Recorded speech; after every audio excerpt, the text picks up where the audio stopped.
오늘 우리에게 주신 하나님 말씀은 느헤미야 1장 1절에서 4절, 11절 말씀입니다. 우리 살아계신 하나님의 말씀 한 목소리를 합독합니다. 하가랴의 아들 느헤미야의 말이라. 아닥사스다 왕 제20년 기슬리월에 내가 수상궁에 있는데 내 형제들 가운데 하나인 하나니가 두어 사람과 함께 유다에서 내게 이르렀기로 내가 그 사로잡힘을 면하고 남아있는 유다와 예루살렘 사람들의 형편을 물은즉 그들이 내게 이르되 사로잡힘을 면하고 남아있는 자들이 그 지방 거기에서 큰 환난을 당하고 능욕을 받으며 예루살렘 성은 허물어지고 성문들은 불탔다 하는지라.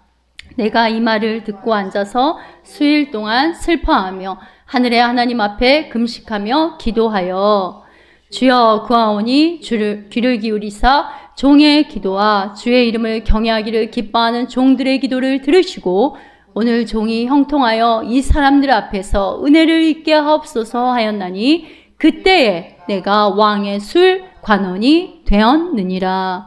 아멘. 제가 이사를 하고 첫날 커튼을 이렇게 미처 준비를 못 해가지고 기존의 커튼이 너무 작으니까 이제 커튼을 치지 못하고 잤다는 말이에요. 근데 자고 일어나 보니까 마치 길바닥에서 자고 일어난 느낌이 드는 거예요. 그리고 누군가 이렇게 보고 있는 느낌이 들고 앞에도 휑하고 뒤에도 휑하니까 여러분 가정에 커튼이 하나 없어도 이런단 말이에요. 그런데 여러분이 사는 집이 둘러쳐진 벽이 없다면 어떻게 될까요? 길가와 집의 경계가 무너지겠죠. 그러다 보니까 지나가다가 누가 쓰레기를 툭 하고 던지면 그것도 날아오고 바람도 먼지도 더 많이 들어올 겁니다. 뭔가 외부에 노출되어서 안정감이 떨어지고 불안감이 증폭될 수밖에 없어요. 그러기에 집을 둘러싸는 그 담은요, 이렇게 보호와 방어에 반드시 필요합니다. 한 나라의 성벽도 마찬가지입니다. 성 안에 사는 사람들, 집, 재산, 생활을 보호하는데 어느 시대고 중요성이 떨어진 적이 없어요. 우리 이 지역에 가까이 있는 읍성 하나 있죠. 어딥니까? 해미읍성 있잖아요. 거기 성벽도 이렇게 둘러져 있지 않습니까? 그리고 우리 성경의 여리고성도 마찬가지고 바벨론 성의 그 철옹과 같은 성벽들은 바로 그 증거라고 할 수 있습니다. 성벽의 기능은 적들의 침입으로부터 보호와 방어, 그리고 동시에 공격에 꼭 필요한 요새입니다. 그런데 인간의 이 영혼의 요새가 아담 이후로 다 무너졌습니다. 창세기 6장 3절입니다.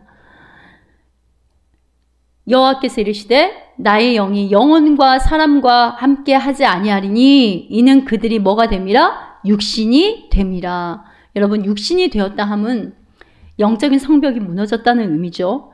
근데 여기서 육신이요, 히브리어로는 바사르, 헬라어로는 사르크스. 무슨 뜻이냐면 벌거벗음이란 뜻이에요.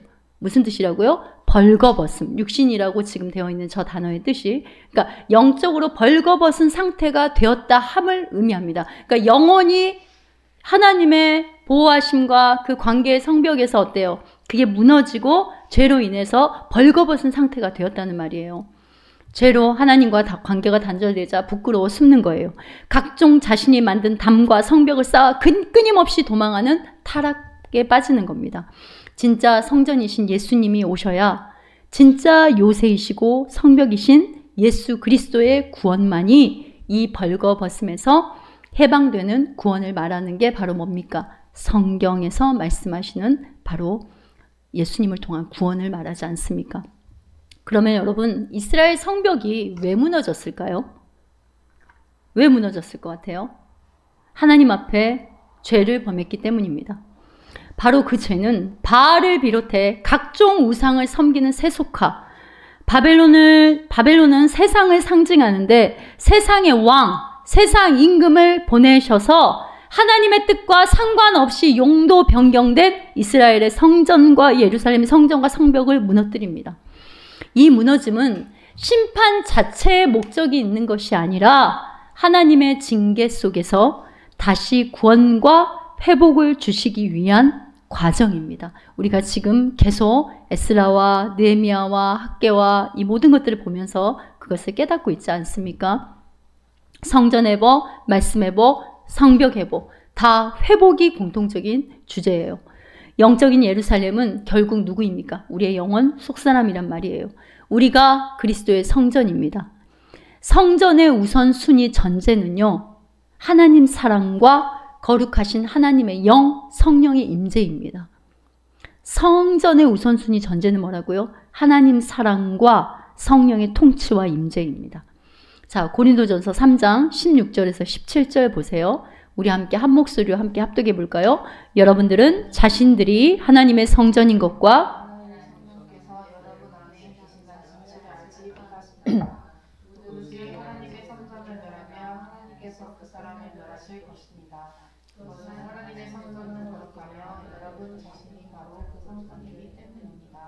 누구든지 하나님의 성전을 멸하면 하나님께 그 사람을 멸하실 건데, 하나님의 성전은 거룩하며 여러분 자신이 바로 그 성전이기 때문입니다.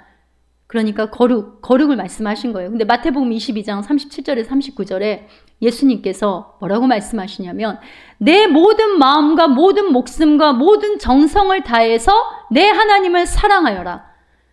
38절, 이것이 가장 중요하고 우선되는 계명이다.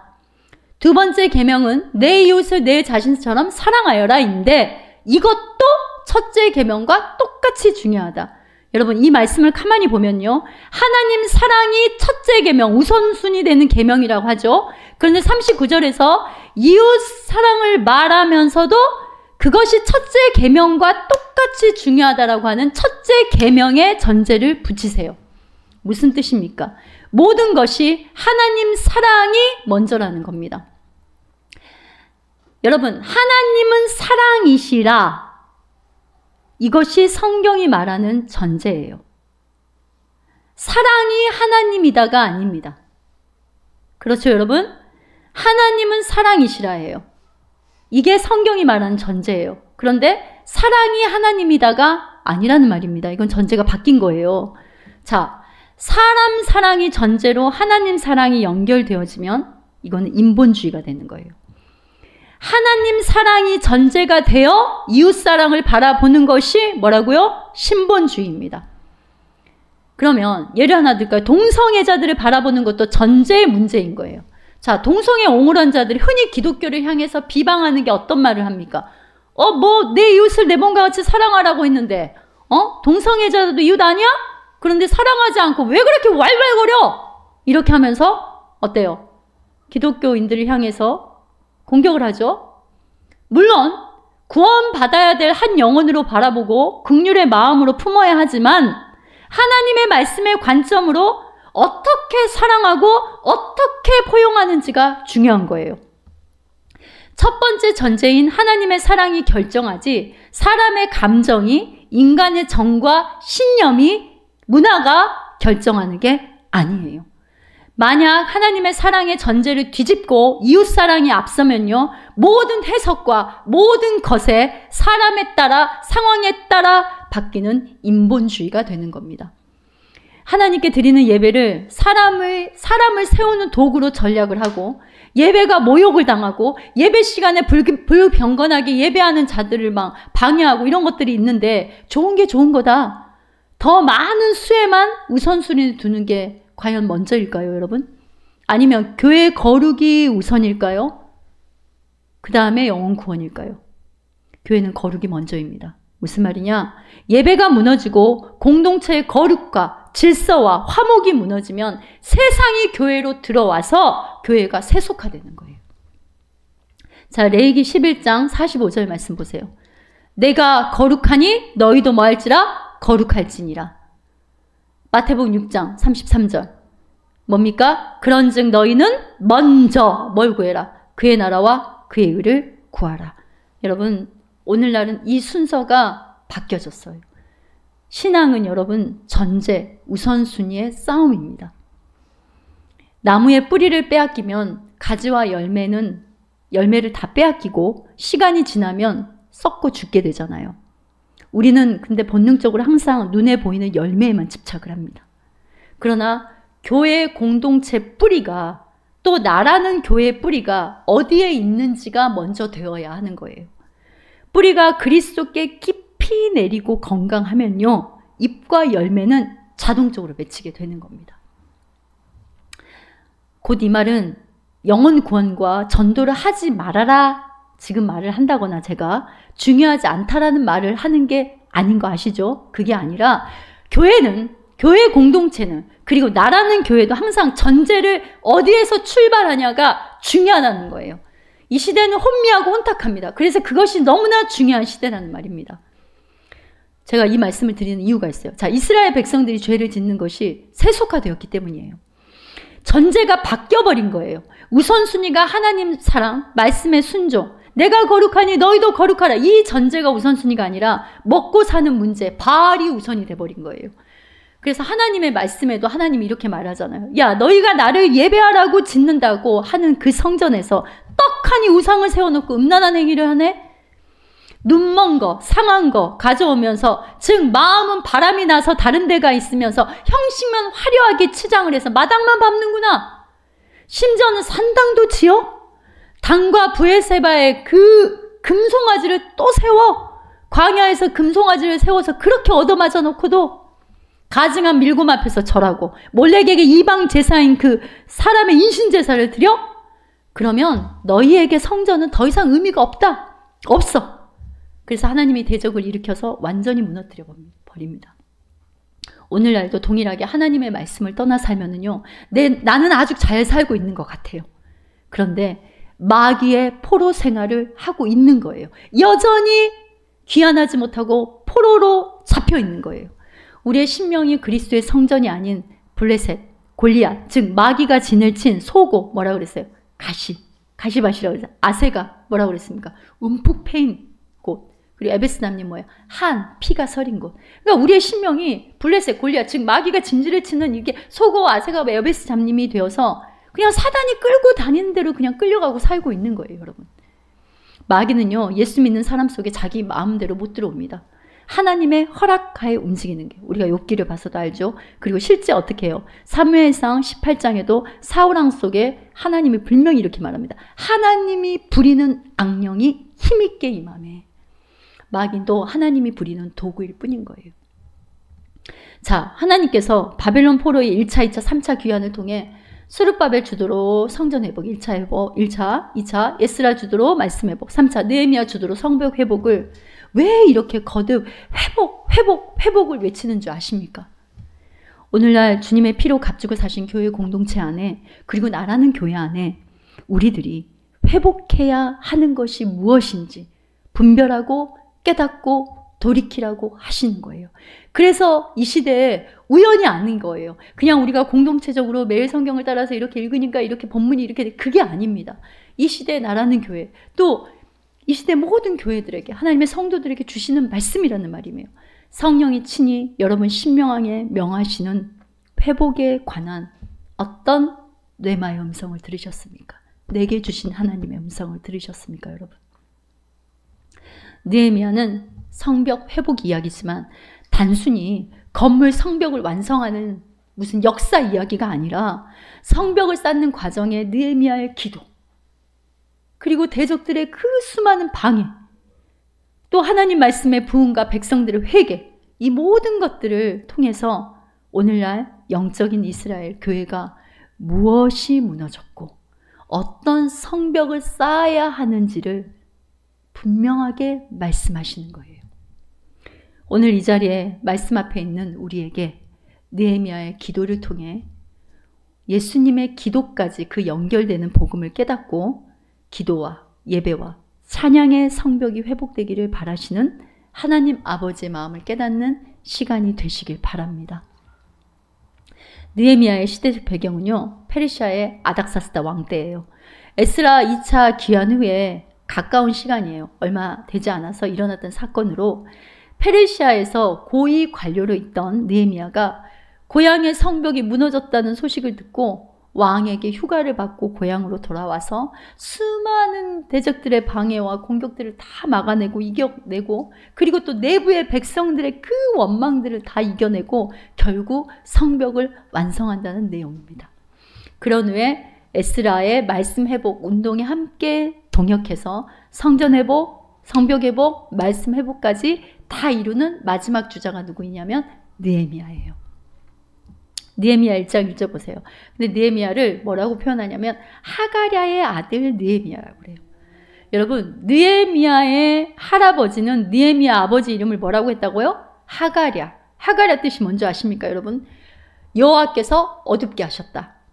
그러니까 죄로 인해서 이 백성이 하나님의 징계 속으로 바벨론으로 포로로 가지 않았습니까? 그러니까 그 바벨론이 쳐들어와서 처참하게 된 상태에서 낳은 아들에게 하가랴라고 해서 그 의미를 담아 놓으신 거예요. 그런데 하가랴는 자기 아들을 뭐라고 이름을 짓냐면 느헤미야로 이름을 짓습니다. 느헤미야는 무슨 뜻이냐면 한번 따라해봐요. 하나님이 긍휼히 여기신다. 하나님이 위로하신다. 하나님이 회복하신다. 하나님의 위로 회복이라는 뜻이에요. 그러니까 연단, 훈련, 고통 가운데서 하나님이 풀어서 자유케 해주신다라는 그 의미를 담고 있는 거예요. 그러니까 여러분, 성경은요 1.1획도 하나님의 뜻에서 어긋나게 쓴 게 없어요. 우리가 이름 하나까지, 지명 하나까지 그 모든 것들 들어가 보면 하나님의 구원이 어떻게 숨겨져 있는 걸 우리가 알 수가 있는 거예요.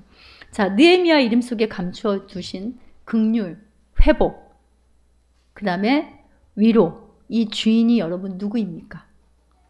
죄로 인해 영혼의 생벽이 무너져 온갖 어둠과 사망이 들락날락하고 바로 그 폐허의 재건의 기둥이 되신 예수님, 예수님이라는 구원의 성벽으로 인해 죄인들이 영원한 사망에서 생명으로 옮겨지게 된 겁니다. 성벽이 없이 어때요? 죄와 사망의 그 폐허 다리에서 예수님의 성벽으로 인해서 다시 그리스도 안으로 옮겨지게 됐다는 말이에요. 생명의 자리로. 예수님이 이 땅에 우리를 구원하여 오신 이유는 바로 예수 그리스도를 옷 입히기 위해서예요. 자, 갈라디아서 3장 27절 말씀. 뭐라고 나옵니까? 누구든지 그리스도와 합하기 위하여 침례를 받은 자는, 그러니까 세례를 받은 자는 그리스도로 옷 입었느니라. 그리스도의 성벽을 둘러 회복시키는 것이 바로 구원 회복입니다. 그리스도의 성벽을 둘러서 그리스도의 옷을 입힌다는 말이에요. 그러니까 예수님의 성벽을 들이우셔서 우리를 구원하신다는 말입니다. 오늘날 예수님을 믿어도요, 마귀에게 홀딱 벗겨진 상태로 영혼의 성벽이 무너졌음도 모르고 무방비로 노출된 채 혼미하게 살아가는 안타까운 영혼들이 너무나 많습니다, 여러분. 그래서 하나님의 말씀이 진짜 복 있는 자가 누구인지 아느냐? 이렇게 말씀하잖아요. 계시록 16장 15절 말씀. 함께 합동할 거예요. 함께 합동합니다. 깨어서 옷을 단정히 입고 있는 자는 깨어서 옷을 단정히 입고 있는 자가 복이 있다 하잖아요. 그 다음에 계시록 22장 14절에 15절 말씀 뭐라고 합니까? 자기 옷을 빠는 자는 복이 있다. 그러니까 복이 뭡니까, 여러분? 성경에서 복은 누구를 말해요? 예수님을 말하잖아요. 그러면 복이 있는 자, 예수님이 있는 자는 깨어서 옷을 단정히 입고 있는 자라고 하잖아요. 그리고 자기 옷을 빠는 자는 성문을 통해 들어간다고 하지 않습니까? 그러나 15절 보세요. 악하고 마술을 행하고 음란하고 살인하고 우상 숭배하고 거짓말을 즐겨하는 자들은 성 밖에서 성 안으로 들어오지 못할 것이다. 구원받지 못한다는 거예요. 성벽 자체가 없다라는 의미입니다. 여러분, 느헤미야의 직업은요, 술 맡은 관원장이에요. 고위 관직자로. 여러분, 비서처럼 왕의 최측근으로 왕의 모든 희노애락을 듣고 보고 나누는 그런 위치에 있는 자가 술 맡은 관원장입니다. 한번 여러분 생각을 해보세요. 포로기 시절에 태어났어요. 페르시아의 소위 본토배기도 아니에요. 그런데 예루살렘이 폐허가 되었다는 소식을 듣고 하나님 앞에 눈물을 흘리고 안타까워하고 있는데, 여러분, 느헤미야가 이렇게 안타까워할 수 있는 이유가 뭘까요? 부모님의 신앙의 영향이 있었을 거고, 무엇보다 여러분, 하나님이 쓰시는 사람은요, 공통적인 특징이 있어요. 그 마음에 하나님의 마음이 부어집니다. 그래서 우리가 신앙생활 할 때도 항상 성령 충만하고 하나님과의 관계 속에서 이런 부분들을 누림은 하나님의 마음이 우리 안에 부어지는 은혜를 받을 때 그래요. 자, 이 땅에 들어온 많은 선교사님들이 그랬잖아요. 지금도 해외에서 나라와 민족과 후손들을 걱정하며 눈물로 기도하는 분들이 많음을 역시 알 수 있습니다. 어느 날 예루살렘에 살던 그의 형제 하나니 뜻이 뭐냐면 은총 은혜라는 뜻이에요. 여러분 한나라는 이름 아시죠? 그러니까 여자의 한나, 남자로 하면 하나니 이렇게 되는 거예요. 똑같은 의미예요. 은혜와 은총. 그러니까 느헤미야가 아직 술간원장이 되지 않을 때예요. 페르시아 수상궁에 느헤미야를 찾아와서 고향 소식을 전하는데 형 큰일 났어. 왜 무슨 일인데? 예루살렘 성벽이 무너지고 난리도 아니대. 성전을 짓는 것을 그 방해한 대적들이 쳐들어와가지고 때리고 부수고 잡아가지고 너무너무 심각한 상태야. 완전 폐허가 됐어. 이런 소식을 전해주는 거예요. 지금 하나니가 전하는 이 소식의 정보가 에스라 4장 23절 24절에 나와요. 보세요. 그들이 예루살렘으로 급히 가서 유다 사람들을 보고 권력으로 억제하여, 그러니까 급히 가서 쳐들어갔다는 거예요. 권력으로 무력을 행사했다는 겁니다. 그래서 24절 보세요. 그 성전 재건이 어때요? 중단이 됐다라고 했잖아요. 자, 이때 당시 여러분 성벽을 재건하는 것은 반역 행위입니다. 그러니까 성벽을 재건한다라고 하는 건 반역 행위라고 충분히 모함을 받을 수 있는 거예요. 그러니까 모함을 해서 이 대적들이 아니나 다를까 그렇게 모함을 해가지고 아닥사스다 왕에게 조서를 올립니다. 사실 상식적으로 보아도요, 페르시아 지금 제국 아래 행정구역으로 통치받고 있는 상황이란 말이에요, 예루살렘이. 그런데 이미 무너진 성벽을 또 다시 쌓는다고 하는 거는 누가 봐도 반역을 하는 게 아니야 쟤네들? 이렇게 볼 수밖에 없는 거예요. 그래서 대적자들이 이것을 딱 빌미로 삼는 거죠. 그래서 음모를 꾸며서 조서를 올린 거예요. 급기야 아닥사스다 왕이 스탑! 성벽 쌓는 것을 중단하라고 합니다. 그런데 이제 그 이제 아닥사스다 왕이 조서를 전달하라고 했을 거 아니에요. 그러면 가서 조서만 전달하면 되는데 이들이 어떻게 했냐면 쇳불도 당김에 뺀다고 아주 오버를 한 거죠. 어떻게? 군병들을 데리고 가서 성벽을 다 무너뜨려 버린 거예요. 존말할 때 쌓지 말랬지. 성벽을 쌓는 의도가 뭐야? 말해봐! 이러면서 그냥 황폐하게 다 무너뜨려 버린 거예요. 그러니까 요세푸스 유대 고대사에 보면 실제로 이때 말과 군대로 예루살렘에 들어갔다고 기록이 되어 나와 있어요. 그래서 성벽이 다 무너지고 불에 탔다고 합니다. 여러분도 갑자기 감당하기 힘든 소식을 듣거나 예기치 않은 일이 생기면 제일 먼저 어떻게 하십니까? 또는 기분 나쁜 소식을 들으면 어떻게 합니까? 여러 인간적인 방법을 찾고 뛰어다니라 바쁘십니까? 특히 엄마들은 특히 아이들이 아플 때 먼저는 자신들을 자책하죠. 그리고 뭔가 자기 자신에게 막 화가 날 때도 있잖아요. 그러니까 우리는 본능적으로 문제 앞에 내 자신에게 집중을 하여 자책하거나 아니면 이 방법 저 방법 더 효과적인 해결책을 찾느라고 분주하고 바쁩니다. 그쵸? 그게 바로 우리들의 본성이에요. 본능이에요. 그런데 여러분 제일 중요한 것은 하나님 앞에 가져가 그분이 주시는 지혜와 감동에 따라 행하는 게 중요한 거예요. 그래서 지난주 설교 제목 중에 하나님의 시간, 그 다음에 뭐였어요? 하나님의 진단, 그 다음에 하나님의 처방이었잖아요. 그러니까 하나님 앞에 나아가서 진단과 처방이 있어야 되는 거예요. 이게 바로 우선순위가 되어야 되는 겁니다. 자, 느헤미야의 첫 번째 반응 보세요. 느헤미야 1장 4절 함께 합독합시다. 내가 이 말을 듣고 앉아서 울고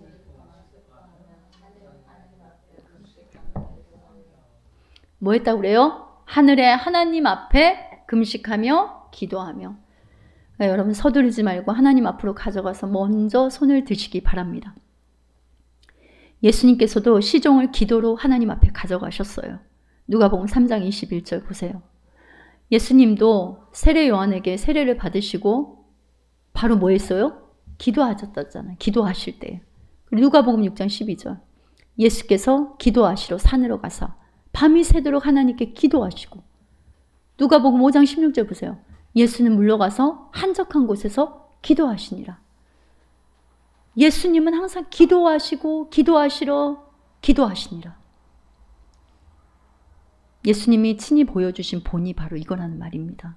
그러니까 급할수록 뭐예요? 한번 옆에 사람 보면서 한번 이렇게 보시죠. 자, 급할수록 기도합시다. 급할수록 기도합시다.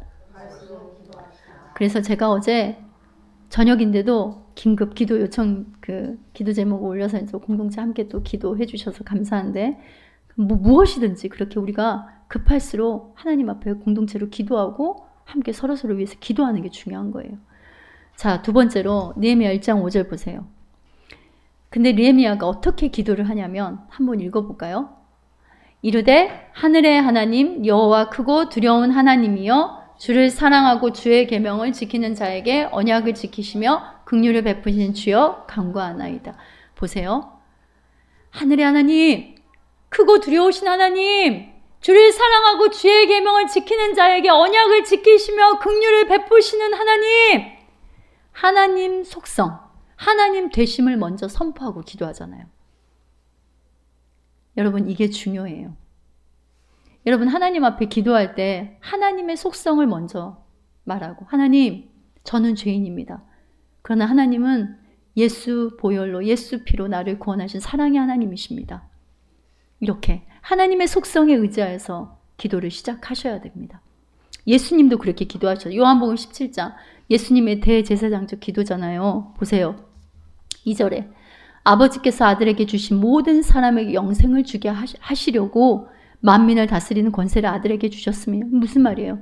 하나님께서는 영생을 주시는 분입니다. 그리고 나에게 그 권세를 주셔서 보내주신 것도 하나님께서 구원을 주시기 위하면 구원의 하나님이십니다. 이걸 말씀하시는 거예요. 4절 보세요. 아버지께서 내게 하라고 주신 일을 내가 이루어 아버지를 이 세상에, 하나님을 영화롭게 하는, 그리고 하나님이 내게 시키신 일을 저는 이루러 왔습니다. 이렇게 하나님의 속성, 하나님의 일을 말씀하고 있지 않습니까?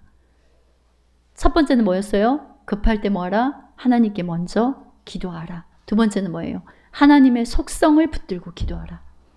그 다음에 세 번째는요, 느헤미야 2장 6절이에요. 함께 합독해 봅시다. 함께 합니다. 이제 주의 종들인 이스라엘 자손들을 위하여 주야로 기도하며 우리 이스라엘 자손이 주께 범죄한 죄들을 자복하오니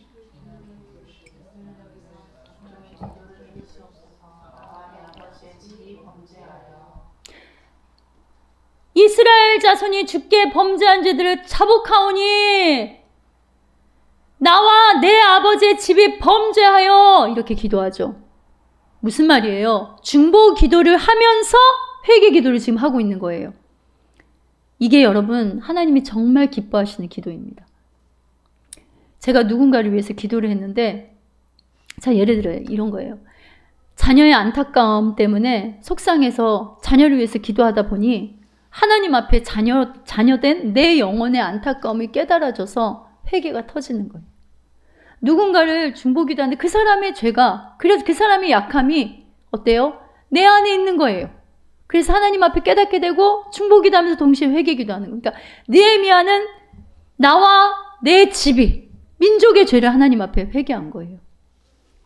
바로 이 기도 역시 예수님이 우리에게 가르쳐 주신 기도예요.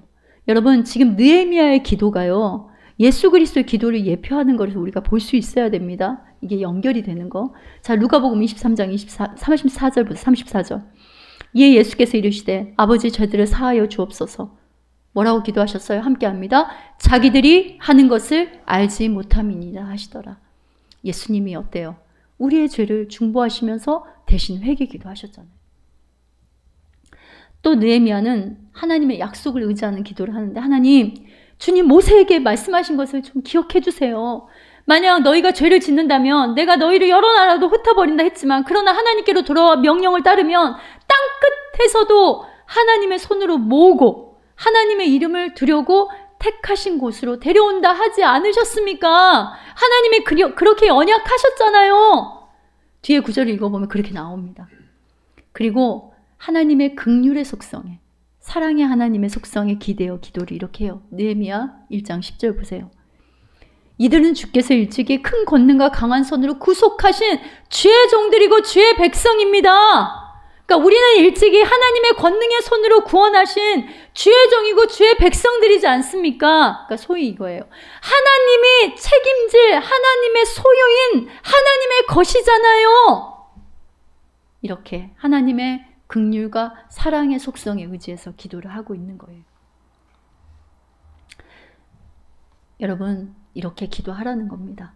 이 기도를 예수님에게서 우리가 배웠기 때문에 우리도 그렇게 기도하라는 거예요. 드디어 느헤미야에게 기도 응답이 오는데, 오늘 이제 설교 제목이 그때의 내가 무엇이 되었더라 이잖아요. 1장 11절 한번 읽어봅시다. 거기 뭐라고 나옵니까? 함께 합니다. 그때에 내가 왕의 술간원이 되었느니라. 여러분, 느헤미야가 기도를 시작한 시점이 어디냐면은 느헤미야 1장 1절 보세요. 앞에 봅니다. 기스르월이라고 했잖아요. 그러니까 11월에서 12월이에요.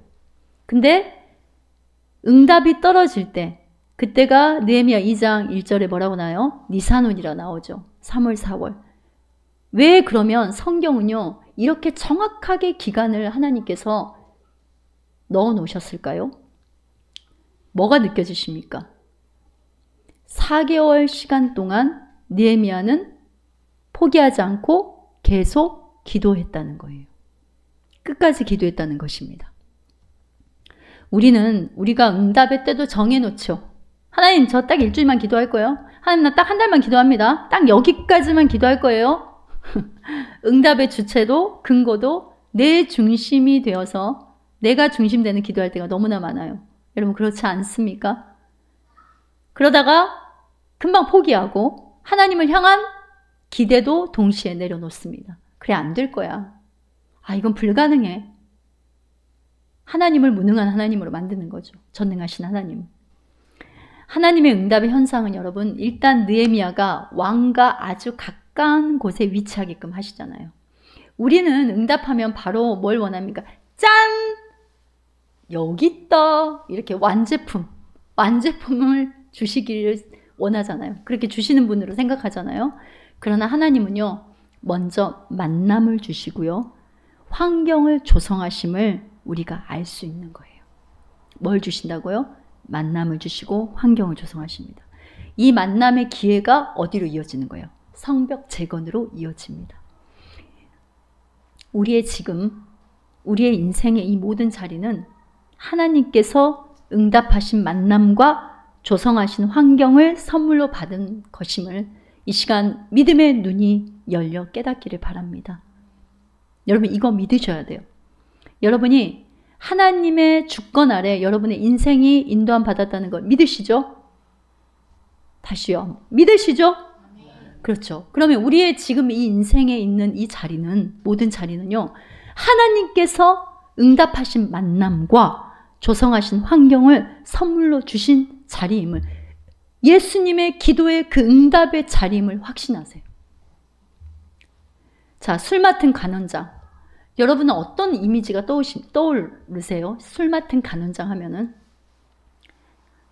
보통 왕 옆에서 받으시오, 받으시오, 4시 갔나요? 하면서 술잔이나 따르고, 왕의 연회나 잔치에서 술이나 이렇게 관장하는 정도로 생각을 합니다. 근데 술 맡은 관원장은 여러분, 왕의 소위, 보세요 여러분, 왕의 컵을 관리하는 직무예요. 뭘 관리한다고요? 컵. 소위 왕의 목숨줄을 쥔 자리입니다. 왕정 시대는 여러분, 술과 음료와 음식에다가 왕의 생명과 직결되고 독을 타는 경우도 많았어요. 그러니까 왕이 먹는 특히 음료나 술이나 음식은 왕의 생명과 직결이 된단 말입니다. 우리나라 조선왕조 500년 역사를 한번 보세요. 음식이나 맛있는 술과 음료에 독살하는 경우도 많이 보지 않습니까? 그래서 누구 상궁이 있었어요? 기미상궁이 있었잖아요. 그런데 드라마 보면 꼭 누가 타요, 독을? 기미상궁! 꼭 그렇게 타요. 자, 고대 왕들은 항상 독살의 위험이 있었습니다. 그래서 왕의 생명과 직결되는 이 직책을요, 아무한테는 안 맡겨요. 심지어는요, 자신의 친인척들에게도 안 맡깁니다. 제가 신구약 중간사 할 때 한번 여러분에게 수요일날 그거 할 때 말씀드렸죠. 어때요? 자기 형제들 다 죽이고, 그죠? 아주 살벌합니다. 친척도 다 죽이고, 그 권력 앞에서는요, 아주 어떻게 할 수가 없는 거예요. 서슬퍼런 그 권력 앞에서는. 근데 가장 신뢰하는 사람에게는 맡기겠죠. 그런데 느헤미야가 누구예요, 여러분? 다른 나라에서 끌려온 포로의 후손이에요. 그게 느헤미야잖아요. 근데 이런 출신에게 자신의 목숨줄을 맡겼다고 하는 것은 느헤미야가 왕의 두터운 신임을 얻은 거예요. 그러니까 그 나라의 왕의 그림자 같은 역할이라는 말이에요. 왕과 함께 그러면 술을 마시면서 그 자리에서 느헤미야 뭐 하겠습니까? 왕이 느헤미야한테 야, 나라 이렇게 있는데 이거 이렇게 해볼까? 저렇게 해볼까? 국정도 논하겠죠. 그죠? 한번 상상을 해보세요, 여러분. 왕은 느헤미야에게 또 뭐 또 보이겠습니까? 자신의 어때 속마음도 보이겠죠. 그리고 고민도 나눌까요? 안 나눌까요? 고민도 나누겠죠. 그러니까 느헤미야는 왕의 상담가 겸 위로자 겸 왕의 그림자 같은 특별한 직책인데 하나님이 딱 이곳에 느헤미야를 앉혀놓으신 거예요. 그런데 어느 날 왕이 느헤미야의 얼굴을 이렇게 보니까 얼굴빛이 회색이에요. 그리고 근심이 가득하고 수척해요. 그래서 도대체 네가 병이 없는데 네 얼굴이 왜 그 모양이냐? 뭐가 불편하냐? 이렇게 물어본 거예요. 그러니까 느헤미야 2장 2절 보세요. 왕이 이렇게 물어보니까 뭐라고 나와요? 그때 내가 뭐하게 두려워요? 크게 두려워요. 왜 느헤미야가 왕이 너 무슨 근심 있냐? 얼굴에 수심이 가득하다.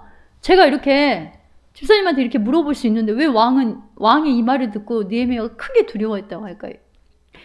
왕의 절대 권력 시대에는요. 왕 앞에서 표정 관리 못 하잖아요. 그러면 경망스러운 죄목으로도 사형감이 될 수가 있는 거예요.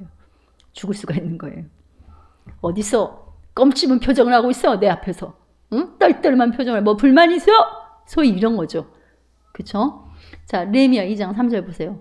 그러니까 느헤미야 근데 이렇게 잠시 묵돌하면 이렇게 대답을 해요. 보세요. 왕께 대답하되 왕은 만세수로 하옵소서. 만세수로 하옵소서. 이 말은 무슨 말이에요? 지금 제가 표정이 안 좋은 거는 왕의 생명과 직결되는데 무슨 문제가 생긴 게 아니에요. 이 말이에요. 그러고 나서 꺼낸 말이 내 조상들의 묘실이 있는 성읍이 여러분 그냥 제 고향 성읍이 이제까지 황폐하고 이렇게 대답을 해도 되죠. 사정을 이렇게 아래도 되죠. 근데 내 조상들이라고 굳이 묘실 이렇게 붙여요. 왜냐하면 페르시아는 조상들의 묘실을 굉장히 중요하게 여겼습니다. 그러니까 느헤미야가 이걸 아는 거예요. 페르시아에서 자랐기 때문에. 그래서 하나님께서 만남도 주시지만 하나님께서 말할 지혜도 주시는 거예요. 아닥사스 왕으로부터 하나님의 이제 은혜로 말미암아서 그 왕의 선대함을 받고 예루살렘으로 돌아오자 유대인 산발락과 암몬 사람 도비아가 느헤미야라고 하는 어떤 이상한 놈이 오는데 말이야 이스라엘 자손을 흥황하게 하려고 왔다는 소문을 듣고 근심을 합니다. 무슨 말이냐면 자신들의 기득권을 빼앗길까 봐 대적으로 꿈틀대고 지금 일어나고 있는 거예요. 여러분 요한복음에 보면 동일하게 예수님이 죽은 나사로를 살리셨죠. 그 예수님을 향해서 대제사장들과 바리새인들이 꿈틀대고 일어나는 것을 우리가 볼 수 있어요. 자, 요한복음 11장 47절에 48절 말씀 한 목소리 합독합니다. 이에 대제사장들과 바리새인들이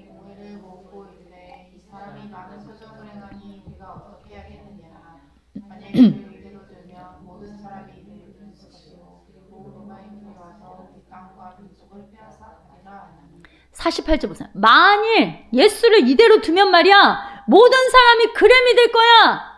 자신들의 기득권 그게 중요한 거죠. 그리고 로마인들이 와서 우리 땅과 민족을 빼앗아 가리라. 어때요? 예수님에게도 이렇게 했다는 말이면 대적을 돼서 일어났잖아요. 하나님의 뜻대로 행하는 성도들의 삶 속에도 늘 시련과 많은 장애물들이 있을 수밖에 없어요. 여러분의 삶에도 우리 모든 삶에도 그럽니다.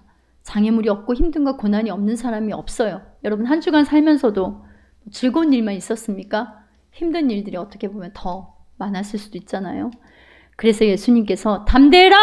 내가 세상을 이겼노라. 너희는 이미 이겨놓은 싸움을 하고 있어. 그러니 두려워 말라. 이렇게 말씀을 하신 거예요, 여러분.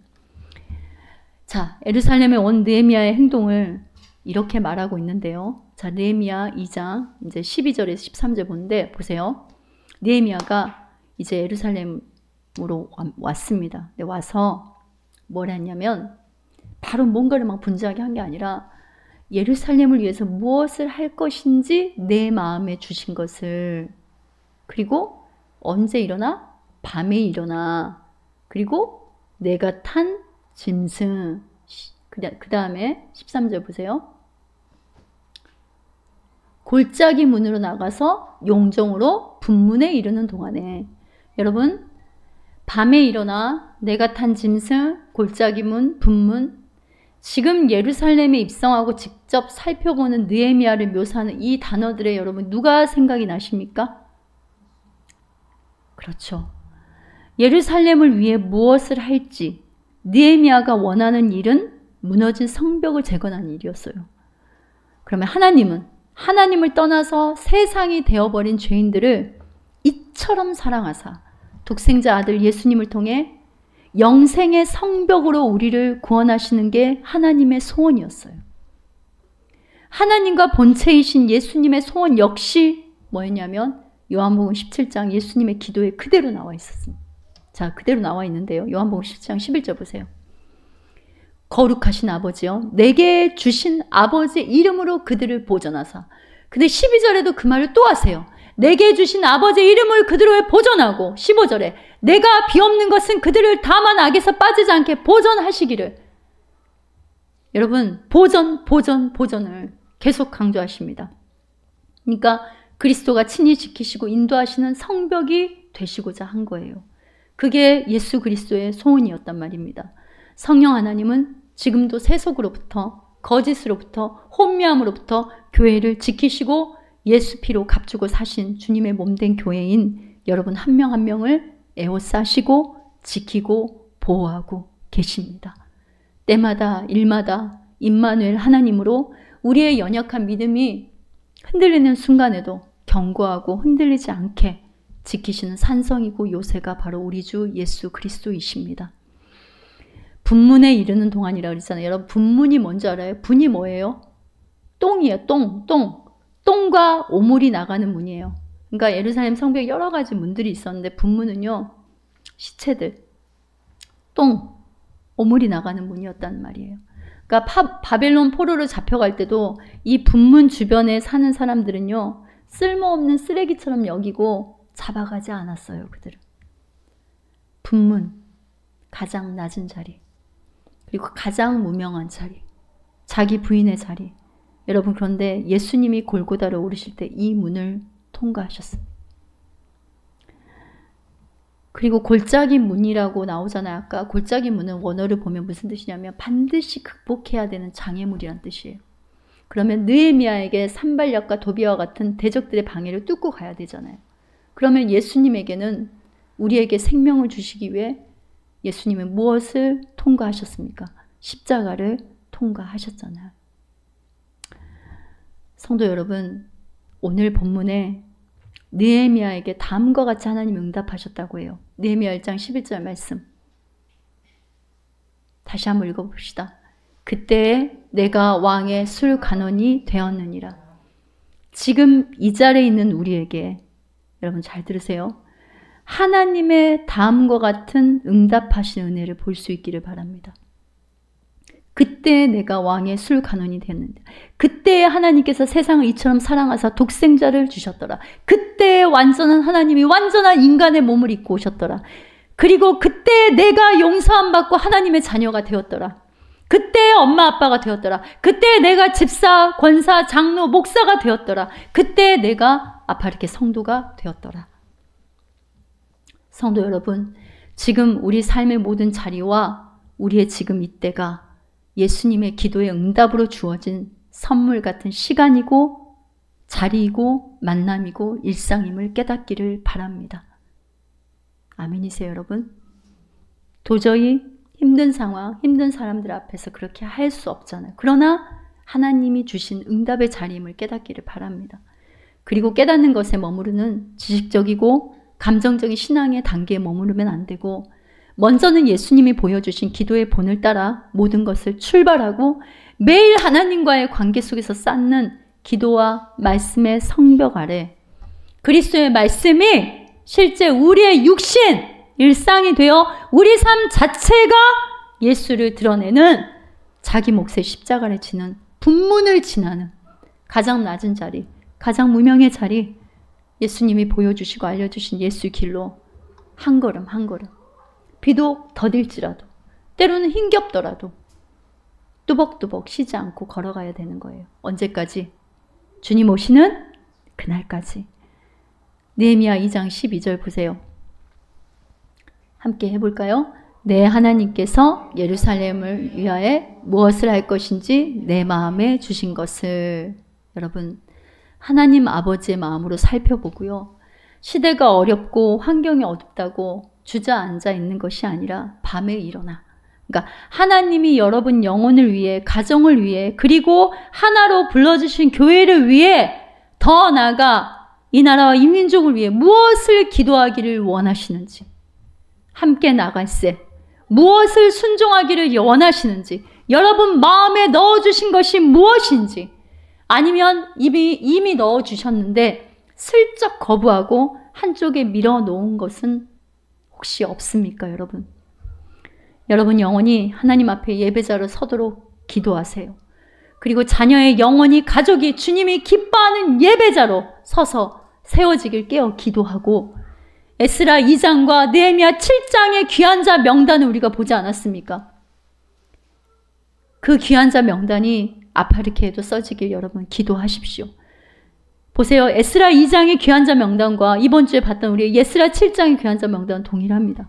그러니까 누구 자손 몇 명까지 아시고 기록하신 하나님이에요.